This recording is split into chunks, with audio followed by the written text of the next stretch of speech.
Ողջույն սիրելի հայրենակիցներ, եթերում մեր պատմության դասերը հաղորդաշարն է եւ այսօր ինչպես խոստացել էինք, մեր հաղորդման թեման նվիրված կլինի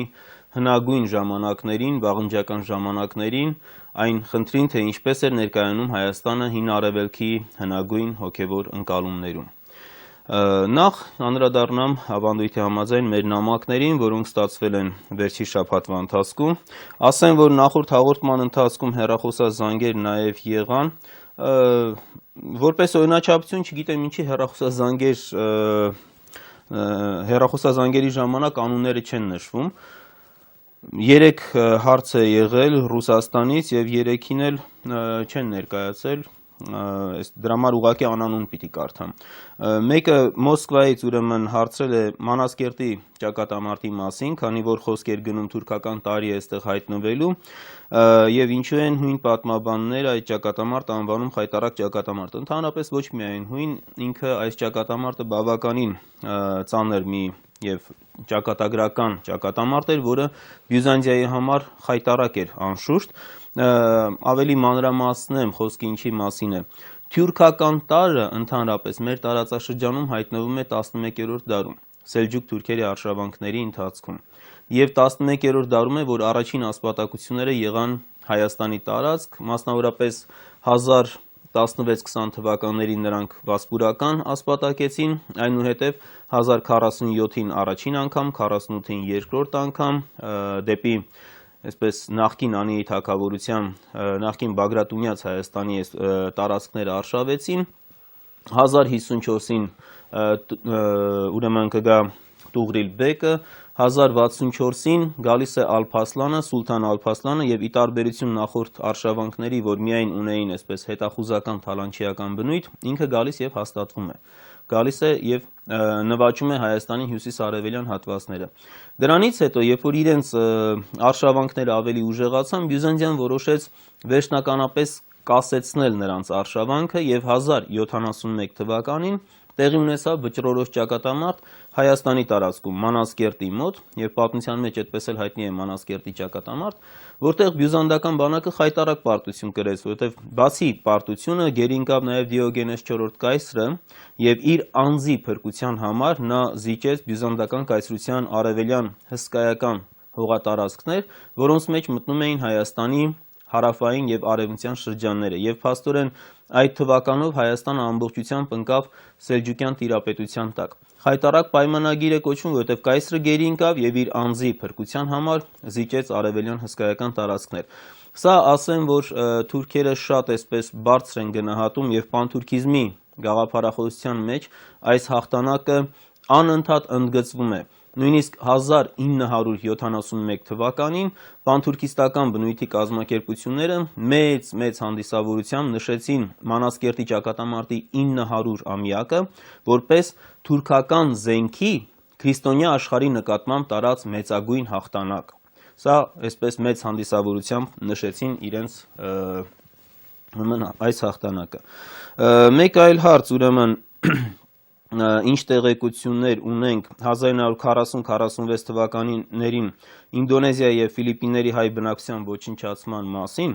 ուրեմն ասեմ, որ մանրամասն տեղեկություններ անշուշտ չունենք, սա այն թվականներ են, երբ որ ճապոնացիները գրավել էին եւ հատուկ հայերի դեմ ուղղված գործողություններ որպես այդպիսին չեն եղել, բայց մենք ունենք բազմաթիվ դեպքեր պատմության ընթացքում եւ 20-րդ դարի պատմության ընթացքում, երբ որ որևէ երկրում լինում է իշխանափոխություն, լինում է տարբեր այսպես քաղաքական իրադարձություններ եւ հայ համայնքները ընկնում են հարվածի տակ ի թիվս այլոց։ Սա այդ դեպքն է։ Մենք այդպես կարող ենք բազմաթիվ դեպքեր հիշատակել, ասենք հեռու չգնանք 1952 թվականի եգիպտական հեղափոխությունը, որից հետո ազգային փոքրամասնությունները ընկան բավականին մեծ հարվածի տակ, այդ թվում նաև հայ համայնքը եւ բավականին հզոր հայ համայնքը, որ այն ժամանակ 40,000-ից ավել բնակչություն ուներ 52 թվականի դրությամբ, այսօր 5-6 հազար բնակչություն ունի եւ բավականին մեծ կորուստներ է ունեցել այդ տարիների ընթացքում։ Կամ ասենք իսլամական հեղափոխությունից հետո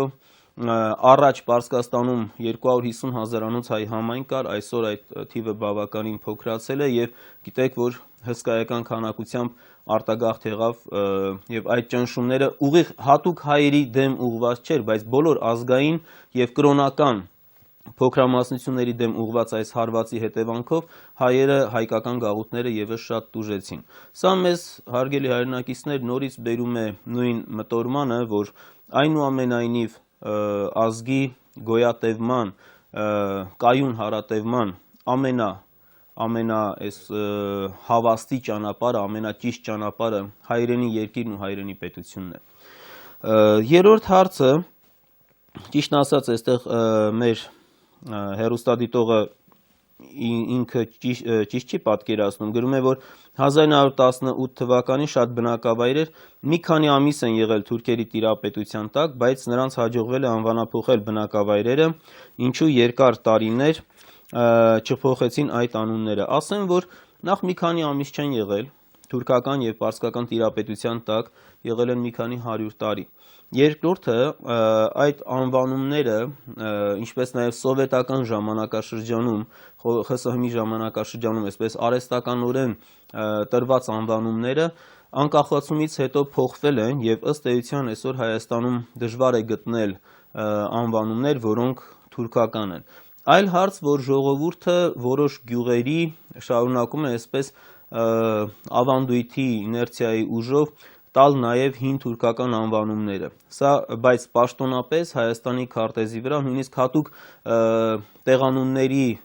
ուրեմն կոմիտե, եթե չեմ սխալվում, այդպես էր կոչվում, անվանափոխության կոմիտե էր գործում, որը հատուկ ամբողջ Հայաստանի Հանրապետության, Արցախի Հանրապետության տարածքներում բոլոր անունները վերականգնեց։ Ազատագրված տարածքներում եւս այդ անունները վերականգնվեցին, որովհետեւ վարչակազմի ղեկավարը Քաշաթաղի 11 տարի Ալեքսան Հակոբյանն էր, ինքը հենց պատմաբան եւ իր աշխատությունը, դիսերտացիան հենց եղել էր հայոց արևելից կողմանք եւ բուն աղվանքը, եւ լինելով վարչակազմի ղեկավարը, ինքը այդ բոլոր տեղանունները, որոնք ադրբեջանցիները վերանվանել էին, բոլորը վերականգնեց եւ վերականգնեց բնիկ հայկական անուններով, միջնադարյան մեր հեղինակների կողմից պահպանված, այդ թվում օրինակ ասենք Լաչին, որը հայկական Բերձորն էր եւ այսօր պաշտոնապես այդպես է կոչվում։ Այլ հարց, որ ժողովուրդը դեռևս շարունակում է, նորից եմ ասում, այսպես իներցիայի ուժով երբեմն ասել Լաչին փոխարենը Բերձոր ասելու, բայց անվանափոխումները տեղի են ունեցել։ Ուրեմն էլեկտրոնային փոստով ստացած մեր նամակներից Անդրանիկ Սահակյանը Ռուսաստանից նշում է 450-51 թվականներին Վարդանանց պատերազմում մեր ունեցած զոհերի թիվը, այս հաղորդման ընթացքում ասել էի, պարզապես կրկնեմ մեկ անգամ եւս, մենք ստույգ թիվը չգիտենք։ Մեր դասագրքերում տարածում է գտել մի սխալ այսպես ինֆորմացիա, նշվում է 1036։ Եղիշեի մոտ, այո, 1036 թիվը նշվում է, բայց դա ոչ թե հայերի ամբողջ թիվն է, այլ միայն ազնվական տների ներկայացուցիչների։ Ասենք նշում է Մամիկոնյաց տոհմից քաջն Վարդանը զոհվեց այսքան քաջերի հետ միասին։ Եվ հետո, ասենք, խորխորունիներ բոլոր տոհմերը հերթով ներկայացվում են, վերջում գումարը 1036 է, բայց հասկանալիորեն ազնվականները կռվում էին Հեծելազորում, իսկ մեր բանակը Հեծելազորի եւ հետևակի հետիոտն բանակից էր կազմված եւ դրանց հարաբերակցությունը սովորաբար 1:5 էր լինում։ Ազնվականները բնականաբար փոքրամասնություն էին կազմում, այսինքն եթե այդ մոտավոր հաշվարկով փորձենք, գուցե թե հայերի նաև հետիոտն բանակից պետք է որ բավական շատ զոհեր լինեին, Աշխարհազորն էր, որի դեմ կռվում էր պարսկական այսպես պրոֆեսիոնալ բանակը,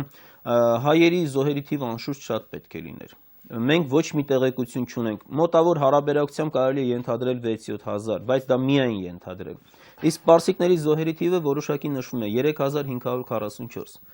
Ես ինչի սա շեշտեցի այն ժամանակ եւ հիմա էլ պարզապես մեզանում այսպես ոչ ճիշտ մի մոտեցում կա։ Վերցնում նշում են հայերը տվեցին 1036 զոհ, պարսիկները 3544, իբրև թե են գծելու համար, որ պարսիկները մեզնից 3 անգամ շատ զոհ են։ ունեցել։ Նման բան չէր կարող պարզապես լինել, այստեղ անիմաստ հայրենասիրություն պետք չի խաղալ։ Իրականությունը այլ բան է, 1036 միայն ազնվական է զոհվել, իսկ թե ռամիկ ժողովրդից ինչքան, նորից եմ ասում, բանակի թիվը հեծելազոր եւ հետևակ սովորաբար 1:5-ի հարաբերակցությամբ է լինում։ Ասենք օրինակ Երվանդ Սակավակյացի ժամանակ հայոց զորքը 48000 էր, որից 40000-ը հետևակն էր, հետիոտ ընկրվող զինվորները, 8000-ը միայն հեծելազորը։ Այսինքն 1:5-ի հարաբերակցությամբ եւ այս ուրեմն հարաբերակցությամբ եթե մենք փորձենք նաեւ ավարայրի զոհերը ենթադրաբար գնահատել, ապա մեր զոհերի թիվը պետք է պարսիկներից կրկնակի անգամ շատ լինի։ Եվ տրամաբանական է, որ այդպես պետք է լիներ։ Մեկ ուրիշ հարց Ռուսաստանի Յարոսլավլ քաղաքից Սամվել Մկրտումյանն է հարցում, թե երբ են Արևելյան Հայաստան գաղթել ֆրանկները, որոնք ապրում են Տաշիրի շրջանում։ Ուրեմն մեկ անգամ եւս, սիրելի հայրենակիցներ, ֆրանկները որպես այդպիսին առանձին ժողովուրդ չեն։ Դրանք կաթոլիկ հայերն են։ Մեր ժողովուրդը պարզապես, չգիտեմ, կրոնական գործոնը շատ կարևորելով, նույնիսկ սկսեց այսպես առանձնացնել։ Հիմա օրինակ ես, եթե ընդունեմ կաթոլիկություն, որպես հայ քրիստոնյա, ինձ կողքինները կարող են ասել ֆրանկ։ Ես ոչ մի տեղից չեմ գաղթել, ոչ մի տեղ չեմ արտագաղթել, միշտ էլ նախնիներս եղել են Հայաստանում։ Ֆրանկը ազգություն չի, ֆրանկը հայ կաթոլիկն է, որը, ասեմ, մեր ժողովրդի կողմից շատ բացասական է, որ նման գնահատականներ են տրվում, որովհետև սա ընդամենը մեզանում խորացնում է ազգային պառակտվածությունը փոխարենը հակառակին բերելու։ Եվ այդ գյուղերի որոշ գյուղեր Արևելյան Հայաստանում իրենք ընդունել են կաթոլիկություն, հենց այստեղ Արևելյան Հայաստանում որոշ գյուղեր կան, որոնց բնակչությունը ժամանակին 19-րդ դարում Արևմտյան Հայաստանից է ներգաղթել, իրենք այնտեղ էին դեռևս կաթոլիկություն ընդունել, եւ այսպես ֆրանկներին առանձնացնելը իհարկե ճիշտ մոտեցում չի։ Մենք այստեղ ունենք մի հետաքրքիր հարց ևս, Հովսեփ Գավլաքյանը Սիրիայից, Լաթաքիայից, խոսքը վերաբերում է հայերի հայ բնակչության թվին նախորդ հաղորդման հետ կապված եւ թուրք պատմաբանների ընկերակցության նախագահ Հալաջօղլուի այն պնդումներին, որ հայերի թիվը եղել է 1.2 միլիոն, որոնցից 600,000-ը գաղթի ճանապարհին մահացել է, 100,000-ը հետ է վերադարձել, մնացածը անցել են ուրիշ երկրներ եւ ինքը նշում է, թե հայերը փաստ չունեն իրենց ուրեմն ցեղասպանության մասին։ Մենք գիտենք անշուշտ Հալաջօղլուի ուրեմն այս բոլոր ասացները, ես այս առումով ուզում եմ հիշել լուսահոգի Հրանտ Դինքի հետաքրքիր ելույթը, որ բազմիցս հեռարձակվել է հատկապես իր մահվանից հետո, երբ որ թուրքերը ասում են, թե հայերին տեղահանել են եւ իրենց լավ պայմաններ եւ այլն ստեղծել, ինքը ինչ էր ասում էր, եթե անգամ հայերին ոսկե օդանավերով էլ տեղափոխած լինեիք, միևնույնն է, իր արմատից կտրեցիք եւ դա ցեղասպանություն է։ Այստեղ խնդիրը նույնիսկ թվի հարցը չի, թեպետ ես ասեմ, Հարություն Ռայմոնդ Մկրտչյանը մեր ուրեմն ֆրանսահայ պատմաբաններից վերջի տարիներին մի մեծ կոթողային աշխատանք հրատարակեց թուրքական աղբյուրների հիման վրա, որտեղ ցույց էր տալիս ամբողջ փաստաթղթերը հավաքել էր, թե ասենք օրինակ Էրզրում քաղաքից որ քարավանը որ օրը որ ժամին դուրս եկավ, ինչքան մարդ էր, եւ երբ որ հասան Դերզոր, Հալեբ, ինչքան էր մնացել, եւ միայն այդ գաղթի տեղահանության ճանապարհին մենք բավականին շատ մեծ թիվ ենք տեսնում, անշուշտ այս Հալաջօղլուի ներկայացրած թվերը կեղծ են։ Եվ այստեղ խնդիրը գիտեք, թվի մեջ չի, անշուշտ այս թվերը կային։ Ես բազմիցս առիթներ եմ ունենում նաև ուսանողները, երբ որ ասենք մտնում են ինտերնետ եւ ֆորումներում ինչ որ բանավիճում են եւ այլն, եւ երբեմն գալիս ինձ հարցեր են տալիս այդ մասին, ես ասում եմ շատ հեռու մի գնացեք, ամենապարզ բանը, տեսեք, եթե նույնիսկ վերցնեք Օսմանյան կայսրության վիճակագրությունը, 6 վիլայեթներ ճանաչված էին որպես հայկական, այսինքն հայերը այնտեղ մեծամասնություն են կազմում։ Եթե դուք վերցնեք անգամ 6 վիլայեթների թուրքական պաշտոնական վիճակագրությունը, այդ թիվը գումարեք եւ դրա կեսից ավելին պարզ մեծամասնությունը հաշվեք, կտեսնեք, որ իսկապես սա այն թվերն են, որոնք մեր պաշտոնական պատմագրության մեջ շրջանառված են 1.5 միլիոնը 15 թվականին եւ անշուշտ այստեղ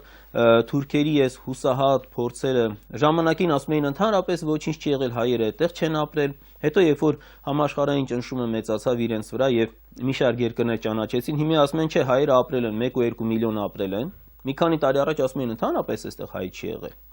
հիմա ասում են 1.2 միլիոն ապրել են, 600,000-ը գաղթի ճանապարհին մահացավ, այդ ոնց մահացավ գաղթի ճանապարհին։ Գաղթը ցեղասպանություն կազմակերպելու ձևերից մեկն էր, չէ՞։ Գաղթ ընդ որում հատուկ, որը ուղղված էր դերձորի անապատ, եթե մտածում էին բնակչության մասին, բնականաբար նորմալ տեղեր կարող էին տեղափոխել։ Այսինքն մենք ունենք թուրքական պատմագրության այսպես նահանջելով շարունակում են կռիվ տալ եւ փորձում են ինչ որ այսպես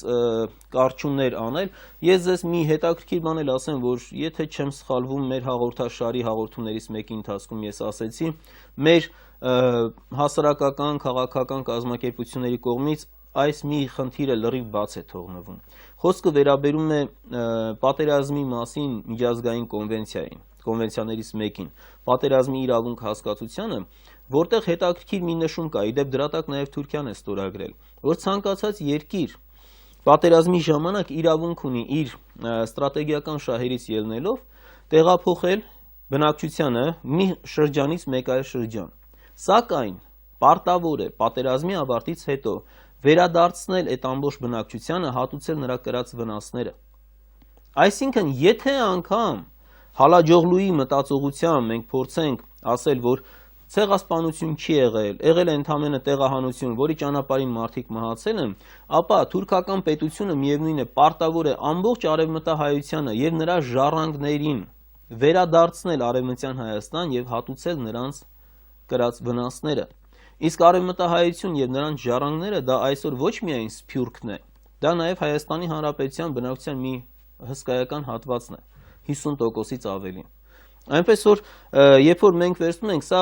թուրքական պատմագրության հերթական, երբ որ մի քիչ ավելի կակտիվանա, այսինքն ճնշումը մի քիչ ավելի կմեծանա, իրենք կփորձեն եւս մի քայլ նահանջելով մեկ նոր բան ասել։ Գուցե այդ ժամանակ ասեն արդեն հայ բնակչության թիվը 1.2 միլիոն չի եղել, իսկապես 2 միլիոնից ավելի է եղել եւ այլն եւ այլն։ Սա մենք գործ ունենք թուրքական, ինչ ասեմ, մարտնչող քաղաքական պատմագիտության հետ։ Եվ բնականաբար դրանց հիմքում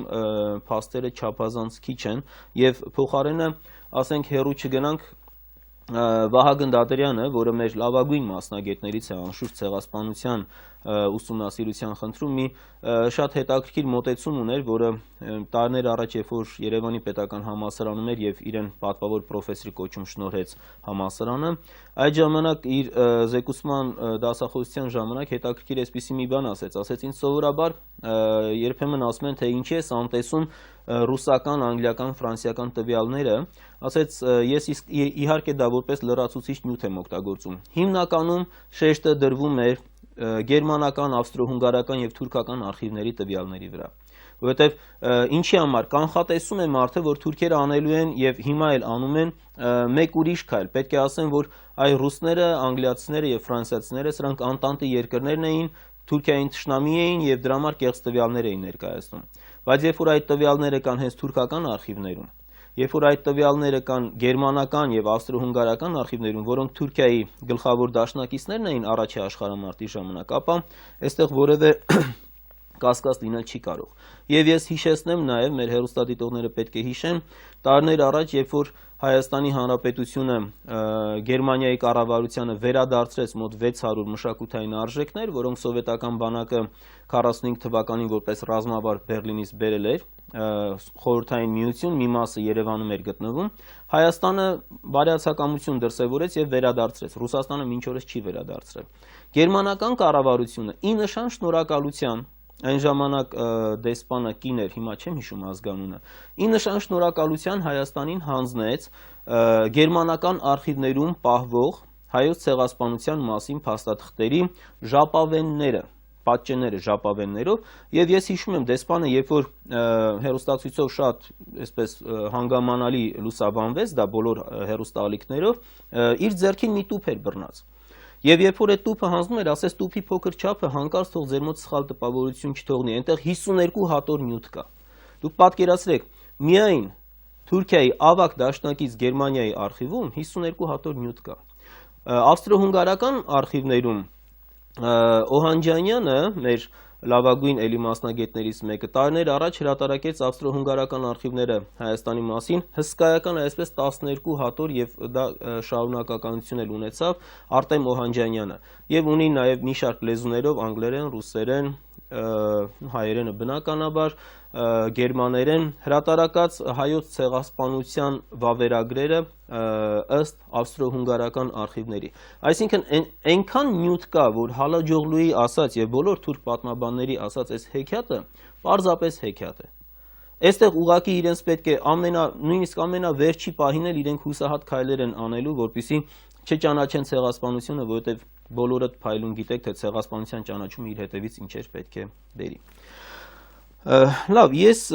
ուրեմն այսքանով սահմանափակվեմ նամակների հետ կապված, անցնենք մեր այսօրվա բուն թեմային, որը բավականին հետաքրքիր եւ բավականին լուսավոր մի այսպես խնդրին է վերաբերում։ Ընդհանրապես մեզանից ամեն մեկը որպես մարդ արարած, որպես տվյալ ժողովրդի ներկայացուցիչ իր կյանքում ունենում է, գիտեք, պահեր, երբ որ պետք է կանգ առնել, պետք է այսպես մտովի հավաքվել, ինքնամփոփվել, ամփոփել իր անցած կյանքը եւ ուղենիշեր փնտրել իր ապագա կյանքի համար։ Եվ բնականաբար այդպիսի շրջաններում թե ժողովուրդների եւ թե անհատների կյանքում առավել այսպես ընդգծվում են մի քանի հարցադրումներ, որոնց աստվածաշնչյան ձևակերպումները, Քրիստոսի հենց բերանով հնչած ձևակերպումները, ով եմ ես, որտեղից եմ գալիս եւ ուր պիտի գնամ։ Կարևորագույն այս խնդիրներն են, որոնց անշուշտ մենք պետք է անդրադառնանք, որովհետեւ մեր պատմությանը, երբ որ այսպես ընդհանուր մի հայացք են գցում, տեսնում ենք, որ 14-րդ դարից հետո, երբ որ կործանվեց մեր վերջին թագավորությունը Կիլիկյան Հայաստանում, դրանից հետո մենք ունեցանք ծանրագույն ժամանակաշրջաններ, դարեր շարունակ գտնվելով օտարի տիրապետության տակ, այնուհետև մեր պատմության ամենաողբերգական էջը 1915 թվական մեծ եղել, սակայն դրանից ընդամենը 3 տարի հետո այնուամենայնիվ Աստծո ողորմածությամբ եւ մեր ժողովրդի կամքերի այսպես կամքի հերոսական դրսևորմամբ վերականգնվեց հայկական պետականությունը։ Հիմա բնականաբար սպասելի պետք է լիներ, որ 18-20 թվականներին արդեն այս հարցադրումները եղած լինեին։ Հարցադրումները այն ժամանակ հնչեցին, սակայն փորձել հասկանալ ովքեր ենք մենք հայերս, որտեղից ենք գալիս, ինչ առաքելություն ենք ունեցել մեր պատմության ընթացքում, ինչպիսին է ներկայացել մեր երկիրը եւ մեր ժողովուրդը, ասենք սկսած իր սկզբնական ժամանակաշրջանից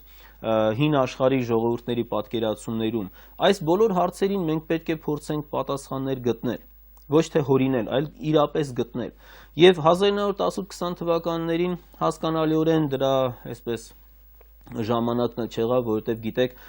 պատերազմի անմիջապես եւ ցեղասպանության հետևանքները կրող հանրապետությունը, սովի համաճարակի տարիներ, հետո էլ Քեմալա բոլշևիկյան գործարքը, այսպես դավադրությունը սկսեց Հայաստանի նկատմամբ եւ Հայաստանը անկում ապրեց, Հայաստանի Հանրապետությունը։ Այնուհետև այս խնդիրները, ինքնաճանաչման այս գերխնդիրների պատասխանը բնականաբար չէր կարող ստացվել նաեւ խորհրդային իշխանության ժամանակաշրջանում, որովհետեւ փայլուն գիտեք, որ խորհրդային իշխանությունը կանխում էր ամեն ինչ, ինչ որ կարող էր որևէ ազգի այսպես զգացմունքների արթնությանը տանել, ազգային ինքնագիտակցության բարձրացմանը տանել եւ խորհրդային իշխանության տարիներն էլ մեզ համար այդպես անցան։ Հիմա Հայաստանի Հանրապետության արդեն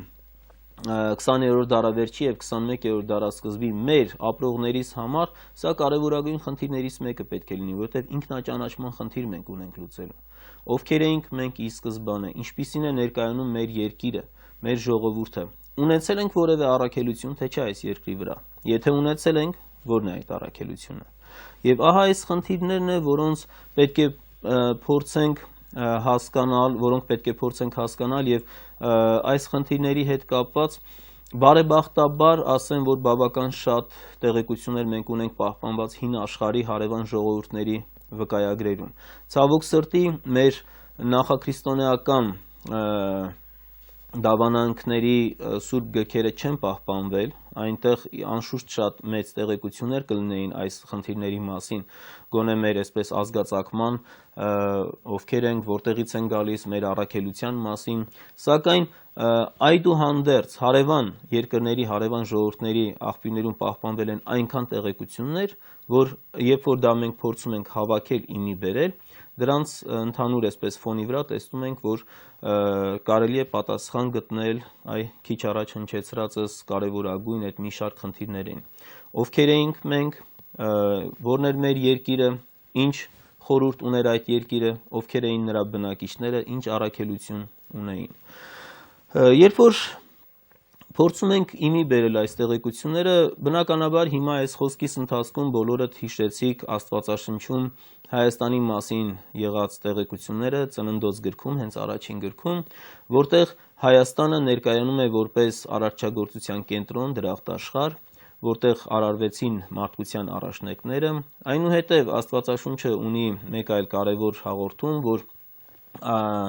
համաշխարհային ջրհեղեղից հետո Հայաստանը, Արարատի լեռները դարձան մարդկության վերածննդի վայրը, վերածննդի երկիրը, եւ Աստվածաշունչը Հայաստանում է մատնանշում դրախտային, ուրեմն կենաց ծառը, որը անմահության խորհրդանիշն էր, եւ իմաստությունը խորհրդանշող նաեւ ծառը, որը Աստվածաշնչում կոչվում է բարու եւ չարի իմացության ծառ։ Ուրեմն ունենք Աստվածաշնչում բավականին հետաքրքիր տեղեկությունների մի այսպես խումբ, սակայն սա ամբողջը չի, մեր ժողովրդին հիմնականում հայտնի են այս տեղեկությունները։ Ինձ եւս որպես հայ մարդու ժամանակին բավական հետաքրքրում էին այդ տեղեկությունները եւ առանձին աղբյուրներում ես բավական շատ տեղեկություններ էի հանդիպում։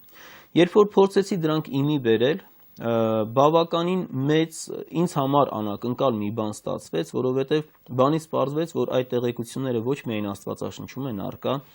այլ այդ տեղեկությունները առկա են, ասենք, շումերական աղբյուրներում, աքադական աղբյուրներում, որոնք գրի են առնվել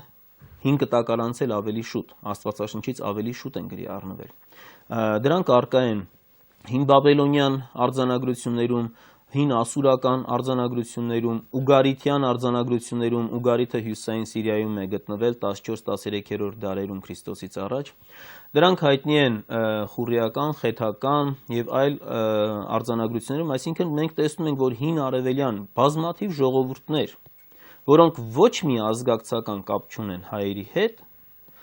ասենք աքադացիներ, բաբելացիներ, ուգարիցիներ, հրեաներ, սրանք սեմական ծագումով ժողովուրդներ են, նույնիսկ հեռավոր ազգակցություն չունեն, ասենք հնդեվրոպական ծագումով ժողովուրդները չեն, նրանց բոլորի պատկերացումներում Հայաստանը ներկայանում է որպես սրբազան մի երկիր, սրբազան մի երկիր, որի հետ կապված են բազմաթիվ այսպես վեհ խորհուրդներ, աստվածընկալման հետ կապված հետաքրքիր պատկերացումներ, իսկ նրա ժողովուրդը համարվում է աստվածընտրյալ ժողովուրդ։ Եվ երբ որ ես փորձեցի այս ամեն ինչը հավաքել իրար գլխի, բավականին հետաքրքիր մի բան ստացվեց եւ 2000 թվականին ես հրատարակեցի մի գրքույկով, որը հենց վերնագրեցի Սրբազան լեռնաշխարհը Հայաստանը Առաջավոր Ասիայի հնագույն հոգևոր ընկալումներում, եւ այդ գիրքը արդեն հայերեն տարբերակը 3 անգամ ուրեմն վերահրատարակվեց,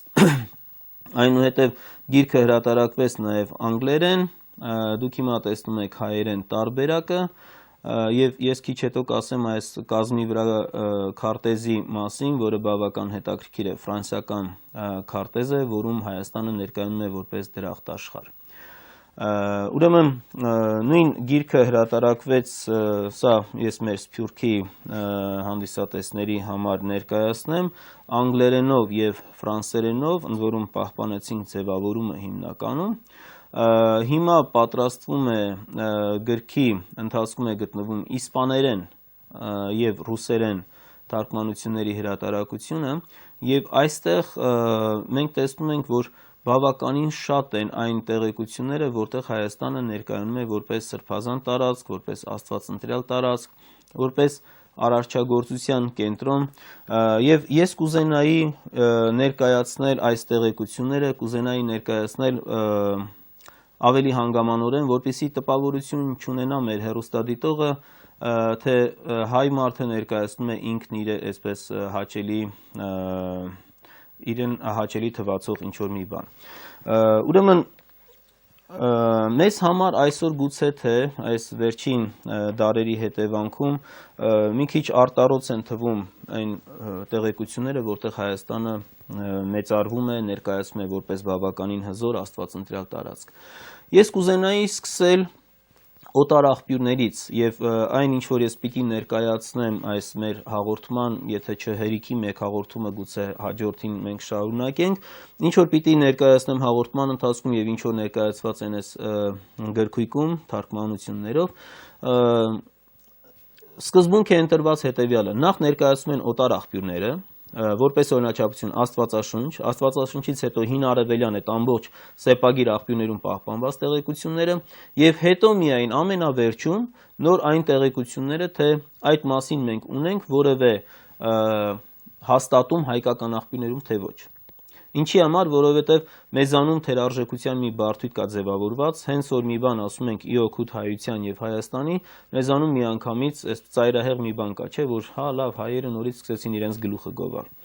Մենք ունենք նաեւ դրա հակառակը գերարժեքության բարդույթը, որ չեղած տեղից են ինչ որ բան ստեղծում, մեզ որևէ բան պետք չի։ Հիմա ես սկսեմ ներկայացնել այն աղբյուրները, որոնք ձեզանից յուրաքանչյուրը կարող է վերցնել եւ ինքը կարդալ։ Առաջինը, որի վրա ես կուզենայի ձեր ուշադրությունը հրավիրել, դա հունարենով գրված Բերոսոսի, որը Բաբելոնի քրմապետն էր, աշխատությունն է, Բաբելոնիկա, Բաբելոնապատում եռահատոր աշխատությունն է, որի զգալի հատվածներ պահպանվել եւ հասել են մեզ։ Ուրեմն նախ, որպեսզի հասկանալի լինի, ով էր Բերոսոսը։ Գիտենք, որ Ալեքսանդր Մակեդոնացին, երբ որ կատարեց իր նվաճումները, այդ նվաճումներից հետո սկսեց հելենիզմի դարաշրջանը, հելենական մշակույթը մտավ արևելք, արևելյան տեղական մշակույթների հետ այսպես տարալուծվեց եւ ստեղծվեց հելենիստական կոչված մշակույթը։ Եվ այդ ժամանակաշրջանում Քրիստոսից առաջ 4-րդ դարերում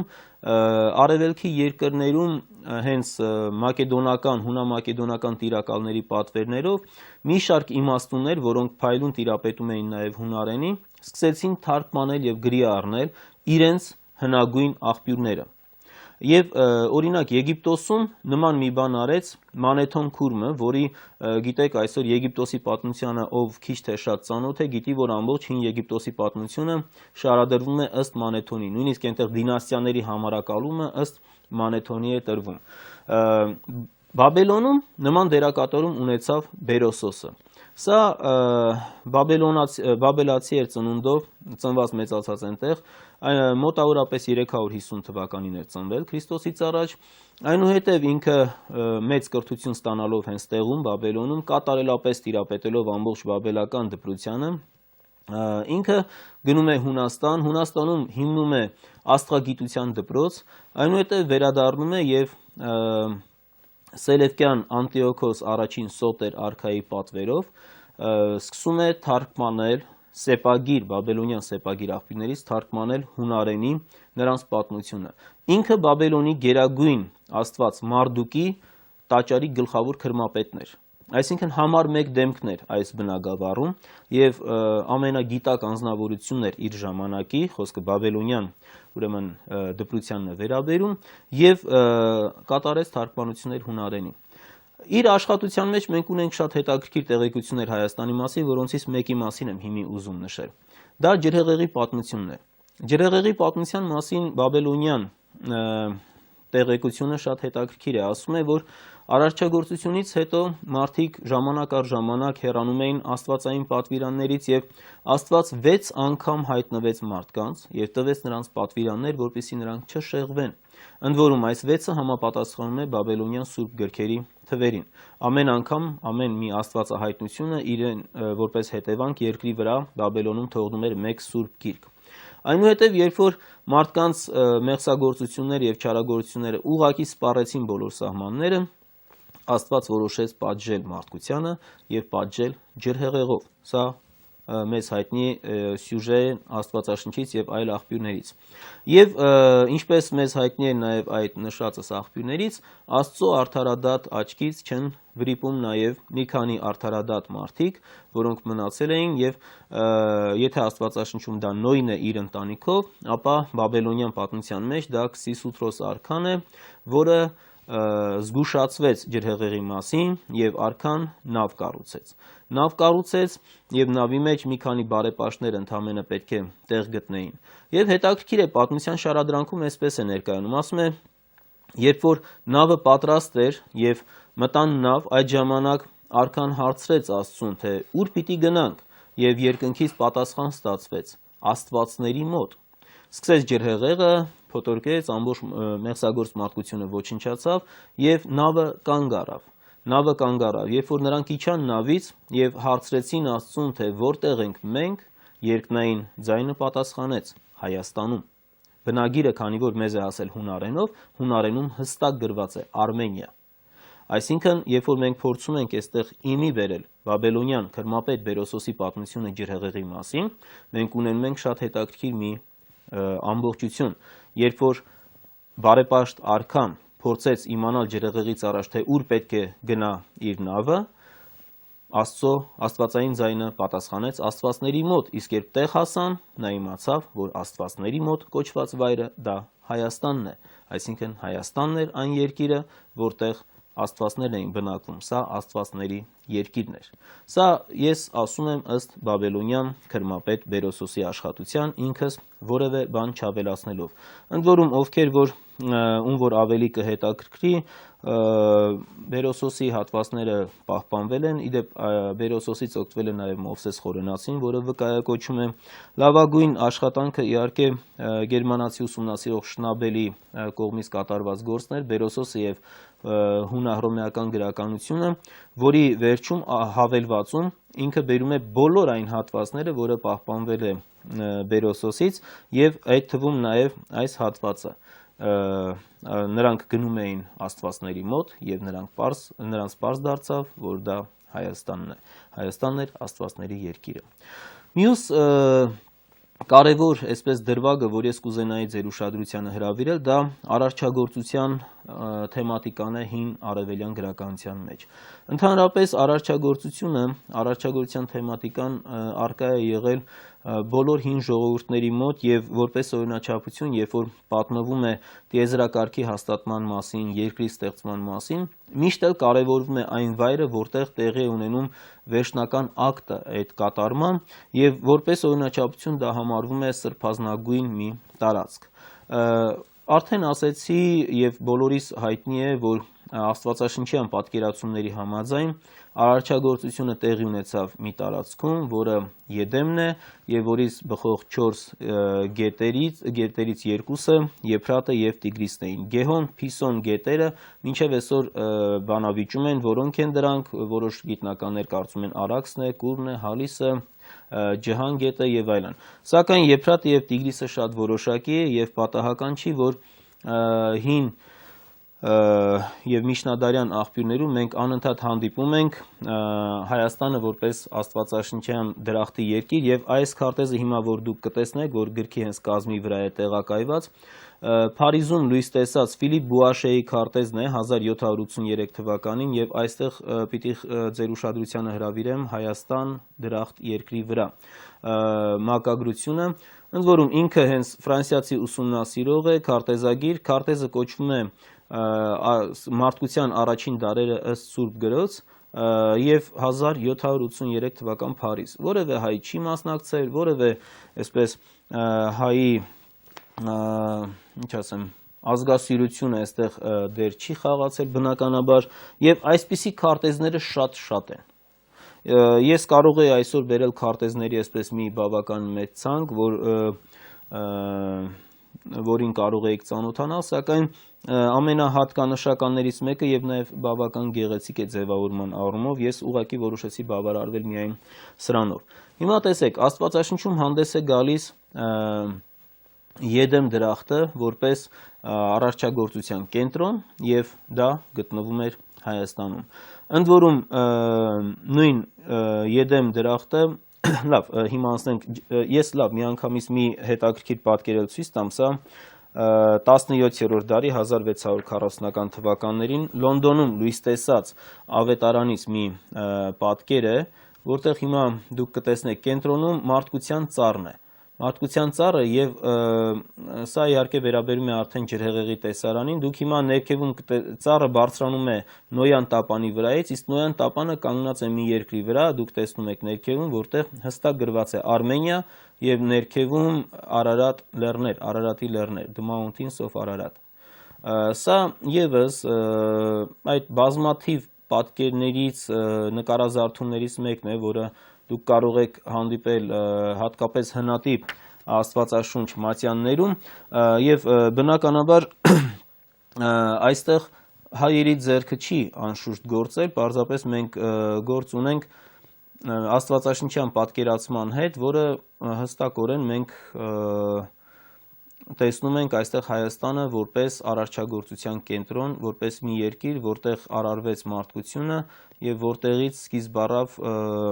ուրեմն այսօրվա երկիր մոլորակի բնակչությունը։ Սա իր տեսակի մեջ միակը չէ։ Մեր ժողովուրդը անշուշտ որպես արարչագործության կենտրոն գիտի աստվածաշնչյան դրախտը։ Երբ որ մենք փորձում ենք հայաց ձգել այլ տեղեկությունների վրա, մասնավորապես շումերական, աքադական տեղեկությունների վրա, այնտեղ գտնում ենք բավականին մեծ քանակությամբ եւ գուցե ինչ-որ առումով անակնկալ տեղեկություններ, որտեղ Հայաստանը ներկայացվում է որպես սրբազան տարածք արարչագործության կենտրոն։ Մասնավորապես ես կուզեի անդրադառնալ շումերական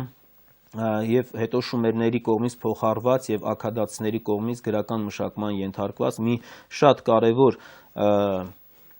բնագրի վրա, որը կոչվում է այսպես առաջին բառերով Էնումա Էլիշ, թարգմանաբար թարգմանում է երբ վերևում։ Սկսում է հին միջագետքում շատ տարածված էր, որ ստեղծագործությունները կոչում էին իր առաջին տողի կամ առաջին բառերի անունով։ Ուրեմն երբ վերևում անվանակոչված չէր երկինքը եւ ներքևում ցամաքներ անանուն, այսպես է սկսում հենց այս արարչագործության էպոսը շումերական, ներկայացում է չափազանց հետաքրքիր մի տեղեկություն։ Այնտեղ ներկայացում է, որ կային հին աստվածները, քաոսի աստվածները, դրանք Աբզուն եւ Թիամատն էին, եւ ծնվել էր նոր աստվածների սերունդը, որոնք դժգոհ էին քաոսից եւ ուզում էին տիեզերակարգ հաստատել։ Եվ նրանց մեջ տեղի ունեցավ վճռական բախում եւ այդ բախման կենտրոնական դեմքը երիտասարդ աստվածների Հայա աստվածն էր։ Հայան հաղթանակ տարավ Աբզուի եւ Թիամաթի նկատմամբ եւ հաղթանակ տանելուց հետո կանգնեցրեց տիեզերական լեռը, որը տիեզերական ներդաշնակության խորհրդանիշն էր։ Եվ հետաքրքիր է, որ ասում է նա բարձրացրեց տիեզերական լեռը եւ տիեզերական լեռից սկիզբ էին առնում երկու գետեր՝ Տիգրիսը եւ Եփրատը։ Այսինքն այստեղ եւս մենք ունենք միևնույն պատկերացումը, ընդ որում սա գրի է առնված Աստվածաշնչի 5 կտակարանի գրի առնվելուց շուրջ 1000 տարի առաջ։ Մենք ունենք միևնույն պատկերացումը եւ շումերական ուրեմն այս հետաքրքիր տեղեկությունը, որ նաեւ աքադացիներին անցավ, հստակորեն տիեզերական լեռ որպես արարչագործության կենտրոն է հիշատակում հայկական լեռնաշխարհը։ Իդեպ Հայա Աստվածը, մենք արդեն առիթ ունեցել ենք հայոց ազգացակման մասին խոսելուց, հիշատակվում է, հենց պարզաբանում է, որ նա ըստ հայոց հնագույն ավանդազրույցների եղել է Հայկ Նահապետի հայրը, այսինքն առաջին աստվածները, որոնցից հսկաների սերունդը առաջ եկավ, որոնցից մեկը Հայկ Նահապետն էր, այդ առաջին 7 աստվածներից մեկը Հայան էր, որը համարվում է աստվածների մեջ իմաստնագույնը։ Նա ունի բազմաթիվ մագդիրներ, ասենք Էնկի, որ թարգմանվում է տիրակալ երկրի, Բել Նագբի, որը աքադերեն թարգմանվում է ակունքների տիրակալ։ Ակունքների տվյալ դեպքում Եփրատի եւ Տիգրիսի ակունքների մասին է խոսքը։ Նուդի Մուդ, որը նշանակում է արարչագործ։ Մենք ունենք բավականին շատ տեղեկություններ եւ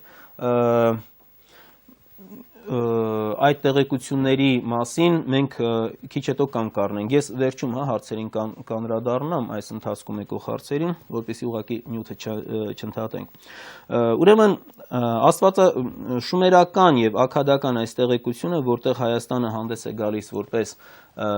տիեզերական լեռան երկիր, որպես արարչագործության վայր, տիեզերակարգի հաստատման վայր այն էպոսն է, որը Էնումա Էլիշ անունով հայտնի է միջագետքյան գրականության մեջ եւ չափազանց կարեւոր տեղ է զբաղեցնում։ Այնուհետեւ ես կուզենայի այստեղ շարունակելով հենց նույն սկզբնաղբյուրը նշել, որ միջագետքյան էպոսը, Գիլգամեշի մասին էպոսը,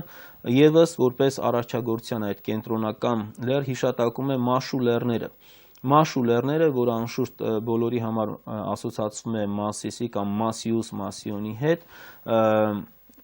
իրենք այն լեռներն էին, որոնք տիեզերակարգն էին պահպանում, նրանց արմատները հասնում էին անդրաշխար, Սանդարամետին էին հասնում, իսկ վերևում նրանց բառացի կարդամ, նրանք Այգալուսն ու Մայրամուտն են ամեն օր պահպանում, վերևում հասնում են երկնային ձուլվածքին, ներքևում նրանց կուրծքը Սանդարամետին է հասնում։ Սա տիեզերական լեռան այսպես դասական խորհրդանիշն է, Մաշու լեռները, որոնք եւս գտնվում էին հայկական լեռնաշխարհում, երկու տեսակետ կա դրա հետ կապված, քանի որ Մաշու աքադական աղբյուրներում թարգմանվում է նաեւ երկվորյակ, ենթադրել են, որ կարող է լինել մեծ եւ փոքր Մասիսները, երկու լեռ այս իմաստով, իսկ երկրորդ կարծիքը, որը ավելի այսպես տարածված է, դա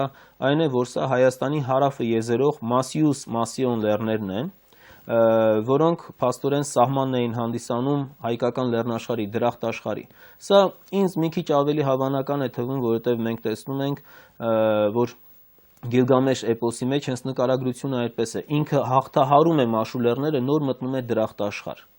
այսինքն հայկական լեռնաշխարհի սահմանը պետք է որ դա լիներ։ Այնուհետև մեկ ուրիշ տեղեկություն, որ ես կուզենայի ձեր ուշադրությանը հրավիրել, դա Ուգարիթյան աղբյուրներում պահպանված տեղեկությունն է։ Ուգարիթը, ինչպես նշեցի, Քրիստոսից առաջ 14-ից 13-րդ դարերում է գոյություն ունեցել Սիրիայի հյուսիսային շրջանում, ինքը բավական հետաքրքիր մի քաղաքակրթություն էր, սեպագրի իրենց տեսակը այսպես ստեղծեցին, բարեփոխման ենթարկեցին, որով բավականին մեծ քանակի գրականություն է մեզ հասել եւ հետաքրքիր է, որ քանի որ իրենք էլ հենց սեմական ծագում ունեին եւ բավականին մոտ ազգակցության մեջ էին գտնվում հրյաների հետ, հին կտակարանի մի շարք սյուժեների նախա գրառումներ մենք գտնում ենք ուգարիթյան աղբյուրներում։ Այդ մասին հարյուրավոր ուսումնասիրություններ կան հրատարակված, ցավոք սրտի հայերենով ոչինչ չկա այդ մասին։ Ուգարիթյան քաղաքակրթությունը հայոց լեզվով գրեթե ներկայացված չի։ Ուրեմն ինչն է հետաքրքիր ուգարիթյան աղբյուրներում։ Այստեղ նշվում է, որ աստվածներից գերագույնը Իլուն կամ Էլը բնակվում էր Մալա գետի մեծ գետի ակունքներում։ Մեծ գետի ակունքներում սա այն մեծ գետն է աստվածաշնչյան, որը ճյուղավորում է տալիս 4 գետերի է վերածվում եւ հետաքրքիր է, որ նշվում է Մալա այդ գետի նաեւ ակունքի տեղն է մատնանշվում, դա Մալա գետի ակունքն էր, իսկ Մալան, որը այլ աղբյուրներից եւս հայտնի է, արևմտյան Եփրատն է։ Արևմտյան Եփրատ, այսինքն երբ որ մենք գնում ենք գերագույն աստված, Ուգարիթի գերագույն աստված Էլի կամ Իլուի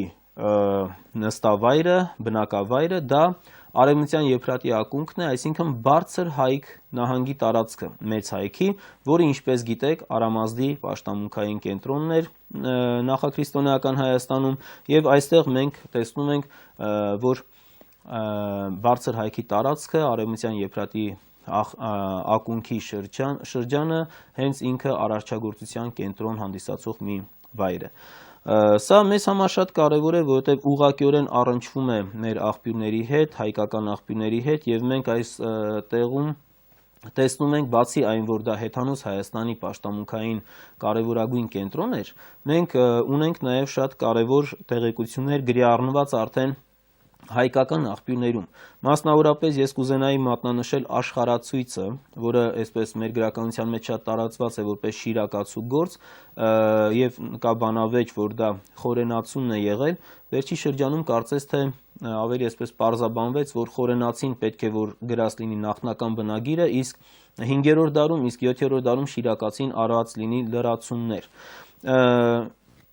Ինչպես է ներկայացվում աշխարհացույցում, հետաքրքիր է, բարձր հայքը աշխարհացույցում ներկայացվում է այսպես, ասում է այս երկրամասը իրապես ինչպես ցույց է տալիս իր իսկ անունը, բարձր ոչ միայն մեծ հայքի մնացած մասերից, այլ ողջ աշխարհից, այդ պատճառով էլ նրան աշխարհի գագաթ են կոչել։ Նա գետեր է արձակում աշխարհի 4 կողմերը, բարձր հայքից են սկիզբ առնում 4 խոշոր գետեր։ Շատ հետաքրքիր է, տեսեք, այստեղ ունենք հնագույն իշխող տեղեկություն, որտեղ բարձր հայքը ոչ ավել, ոչ պակաս կոչվում է աշխարհի գագաթ։ Եվ 4 գետեր են սկիզբ առնում, սա ուղղակիորեն ձեզ պետք է հիշեցնի, այսինքն մեզ բոլորիս պետք է հիշեցնի Աստվածաշնչյան 4 գետերի մասին տեղեկությունը։ Այնուհետև, ինչն է հետաքրքիր, որ նույն մեր հայկական աղբյուրներում քիչ ավելի վաղ շրջանի Փավստոս Բուզանդի հայոց պատմության մեջ բարձր հայքի լեռներից մեկը ուղղակի, որ կոչվում է Մեծ լեռ, գլխավոր լեռներից մեկը, հստակորեն նշվում է Մեծ լեռան վրա աստվածների տեղում։ Ասեմ, որ աշխարհաբար թարգմանության մեջ չգիտեմ ինչի աստվածներից հետո փակագծում ավելացված է մեհյանների տեղում, աստվածների մեհյանների տեղում, որը կոպիտ միջամտություն է բնագրին, ճիշտ չէ։ Այսինքն բարձր հայքի Մեծ լեռը կոչվում էր աստվածների տեղ, աստվածների բնակավայր, որը ուղղակիորեն սա առնչվում է հենց ուգարիթյան պատկերացումների, աստվածաշնչյան պատկերացումների հետ, աստվածների տեղ։ Ես մոռացա ասեմ, որ ուգարիթյան աղբյուրներում Իլուի բնակավայրը, Գերագույն Աստծո բնակավայրը, համարվում է աստվածների կաճառը, աստվածների ժողովատեղերը, որտեղ աստվածները հավաքվում են ժողովի կարևորագույն հարցեր որոշելու, այնտեղ նաև աստվածները հավաքվում էին խնջույքներ եւ այլն կազմակերպելու։ Եվ այստեղ մենք ունենք շատ կարևոր մի լրացուցիչ տեղեկություն եւս, որը առնչվում է նորից Աստվածաշնչի հետ։ Մենք գիտենք, որ հայկական հնագույն ավանդազրույցները բյուրակնի լեռների հետ էին կապում դրախտաշխարհի մասին տեղեկությունը, դրախտի մասին տեղեկությունները, եւ հետաքրքիր է, որ բյուրական լեռների, որը այսօր այսպես թուրքերեն ուրեմն խեղաթյուրմամբ Բինգյոլի լեռներ է կոչվում, բյուրական լեռների բարձրագույն գագաթը հայտնի է Սրմանց կամ Սերմանց անունով, որը կարող է մեկնաբանվել որպես Սերմերի լեռներ, եւ հետաքրքիր է, որ Սերմանց լեռը աշխարհացույցում կոչվում է աշխարհի գագաթ։ Սա այսպես երկու հետաքրքիր տեղեկություն, որպես կենսածին լեռ, փաստորեն Սերմերի գագաթ, որը բարձր բյուրակնի դրախտաշխարհի տարածքի ամենաբարձր լեռն է, եւ այստեղ եւս պետք է որ պահպանված լինի դեռևս նախաքրիստոնեական շրջանից եկող մեր ավանդազրույցը։ Եվ այստեղ մենք կարող ենք գործ ունենալ մի քանի ավանդազրույցների հետ, եւ հետաքրքիր է, որ որպես արարչագործության լեռ, որպես տիեզերական լեռ, մենք հստակորեն տեսնում ենք նույն պատկերացումը նաև կապված արդեն Մեծ Մասիս Արարատի հետ։ Բիբլիական Արարատի, ինչպես մեզանում ընդունված է ասել, որովհետև մենք գիտենք, երբ որ ուսումնասիրում ենք տարբեր ժողովուրդների մոտ տիեզերական լեռան, այսպես մասին եղած պատկերացումները, հստակորեն տեսնում ենք, որ տիեզերական լեռը պետք է ունենար եռամաս կառուցվածք։ Նրա գագաթները պետք է հասնեին երկինք, ինչպես մաշու լեռներն են Միջագետքյան էպոսում կոչվում, նրա կենտրոնում, այսինքն երկրի վրա պետք է բնակվեր մարդկությունը, իսկ նրա ստորոտները պետք է հասներ ուրեմն անդրաշխարհ։ Նույն պատկերացումը մենք հստակորեն տեսնում ենք ուրեմն Մեծ Մասիս Արարատի հետ կապված, որի գագաթում այսպես հասնում էր աստվածներին եւ պատահական չի, որ Մասիսը մեր մատենագրության մեջ ստացել է մագդիրներ արեգակնաճեմ լյառն կամ բարձրագույն լյառն, քան զամենայն տիեզերս։ Բարձրագույն, ուրեմն գագաթը հասնում էր տիեզերք եւ արեգակին, արեգակնաճեմ լեռներ դա կենտրոնում բնականաբար մարդիկ էին բնակվում, իսկ ստորոտում բնակվում էին չար ուժերը։ Բոլորիդ բնականաբար հայտնի է մեր Արտաշես եւ Արտավազդ ավանդազրույցը, որտեղ Արտավազդը ինքը գերվում է եւ պահվում է չար ուժերի կողմից եւ մինչեւ այսօր ավանդազրույց կա, որ նա պետք է պահվի, որտեվ եթե դուրս գա, խելագար արքան կարող է կործանել աշխարհը։ Ես ինչի համար եմ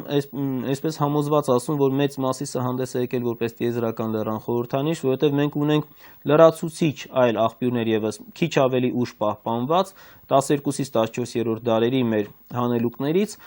հանելուկների մեջ, որոնցից մեկը գրի առել Հովանես Ծործորեցին, շատ գիտեք ինչպես էր, հանելուկը ներկայացում էր, տրվում էր բնորոշումը եւ ընթերցողը պետք է տար պատասխանը։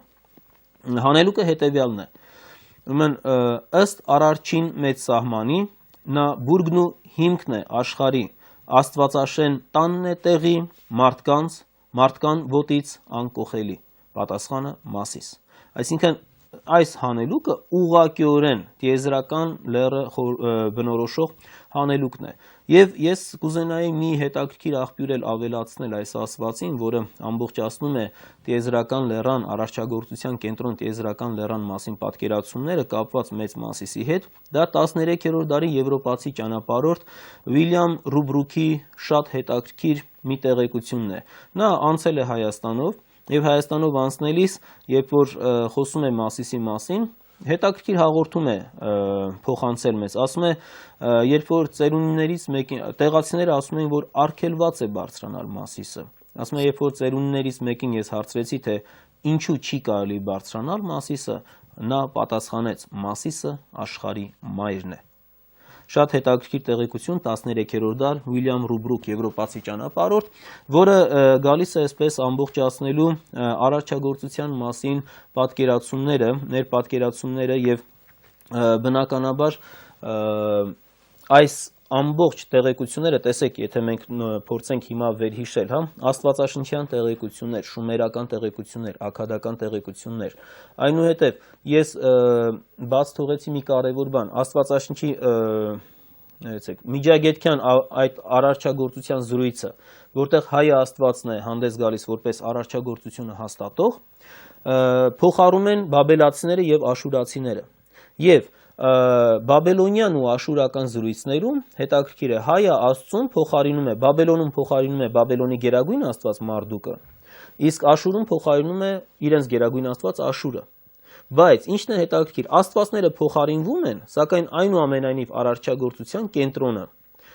եւ հին միջագետքյան, հին բաբելոնյան եւ հին աշուրական սյուժեներում հանդես է գալիս Հայաստանը։ Այսինքն, եթե փորձենք ամփոփել, ուրեմն տեսեք, Հայաստանը ներկայանում է որպես աստվածների երկիր, աստվածների բնակավայր, որտեղ տեղի ունեցավ արարչագործությունը եւ այդ մասին մենք տեղեկանում ենք։ Ուրեմն սկզբից ամփոփելով գանք, Բերոսոս, բաբելացի քրմապետ, որը հունարենով գրել է իր ստեղծագործությունը 4-րդ դարեր Քրիստոսից առաջ։ Ավելի Աստվածաշունչ 5 կտակարանի ուրեմն ծննդոց գիրքը, շումերական աղբյուրներ, արարչագործության մասին Էնումա Էլիշ, ուրեմն էպոսը, աքադական աղբյուրներ, հին բաբելոնյան աղբյուրներ,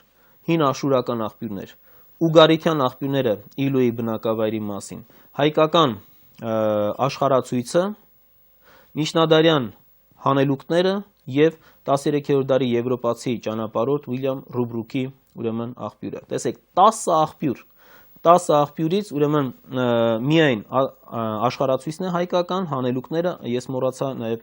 Փավստոս Բուզանդը նշեմ։ Այսինքն ընդամենը 3-4 աղբյուր է հայկական, մնացածը, որոնք բավական մեծ վաղեմություն ունեն եւ թվագրվում են Քրիստոսից առաջ 3-րդ հազարամյակից սկսած, 3-րդ, 2-րդ, առաջին հազարամյակի գործեր են, այդ հիմնական աղբյուրները, որ ես մատնանշեցի, շումերական, աքադական, հին բաբելոնյան, հին աշուրական, ուգարիթյան, սրանք բոլորը օտար աղբյուրներ են եւ բոլորը մատնանշում են Հայաստանը որպես արարչագործության կենտրոն։ Եվ սա միակ տեղեկությունը չի։ Քանի որ մեր այսօրվա հաղորդաժամը մոտենում է ավարտին, ես տեղեկացնեմ պարզապես, որ հաջորդ մեր հաղորդումը մենք կշարունակենք այս թեման եւ մենք այստեղ կներկայացնենք Հայաստանը որպես արևի երկիր, Հայաստանը որպես դրախտ աշխարհ, որպես աստվածների կաճառ, Հայաստանը որպես իմաստության երկիր, Հայաստանը որպես անմահության երկիր, որտեղ անմահություն որոնելու են ուղևորվում եւ հին արևելքի գլխավոր հերոս Գիլգամեշը եւ հելենիստական աշխարհի գլխավոր հերոս Ալեքսանդր Մակեդոնացին ըստ Ալեքսանդրի վեպի։ Հայաստանի հետ կապված տեղեկություններ Հայաստանը որպես ջրեղեղից հետո մարդկության փրկության եւ վերածննդի երկիր եւ այլն եւ այլն։ Այս ամբողջ համակարգը ես կշարունակեմ ներկայացնել մեր հաջորդ հաղորդաժամին։ Այսօր այսքանը, շնորհակալություն, բարին բոլորիս հետ։